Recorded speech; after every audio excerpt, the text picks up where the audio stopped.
Okay, it's Enduro time and it's the Sandown 500 preview. So yeah, very exciting time of the year for everyone, a really important time of the year, and one I'm already focused on because it was the endurance campaign last year that pretty much destroyed my championship. So I don't want to let that happen again this year. Pace-wise last year, it was not a problem. Sandown, I was on provisional pole with a 109.1 on a hard tyre. So I thought, here we go, we're on for an awesome weekend here, and it all went pear-shaped very quickly. We've obviously got the qualification races with yourself and your co-driver, and you know, there's an major element of risk at the endurance races. So we have to prepare well this year. Sandown's an awesome circuit. It's 15 minutes from my home, and you know, it's a special track. There's a lot of history with my family there, so I always enjoy going there every year. I always enjoy the art of the circuit. I seem to have had quite a lot of success there over the years, and you know, there's a real art in how you attack the curbs, how you get a good run onto the two big straights, the back straight and the front straight.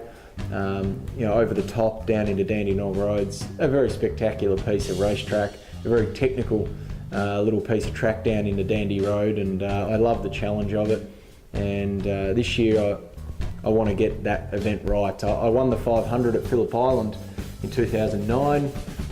I've been on the podium in another couple of 500s over the years, but never won a Sandown 500. And yeah, it's definitely a trophy I want to have in my cabinet. And you know, a very different strategy to Bathurst, but it's a great warm-up, and we give the guys in the pits a real run through of what's to come at Bathurst. Although it's the same points as Bathurst, you know, so therefore it is as important. We still call it a warm-up to Bathurst. So yeah, tough event for me last year. We had to start dead last on the grid for the main race after being taken out in the qualifying race, and we went off in a different strategy.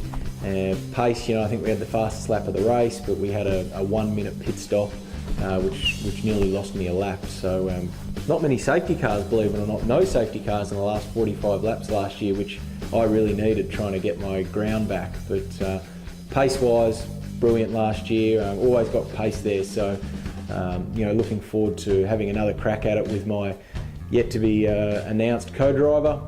Always enjoy the challenge of bringing them up to speed in the months leading up to Sandown, working with them extremely closely, getting their head in the game, making sure they feel very comfortable in their environment and not nervous. You want them to be able to drive very naturally, their co-driver. It's always a bit daunting for them knowing they've got someone else's championship and car on the line, but you don't want them to feel nervous. You want them to feel very relaxed. So I enjoy that art of working with your co-driver and giving him an opportunity to show what he can do, and letting him loose. So you know, I'm sure it'll be no different this year, and hopefully it's my time this year.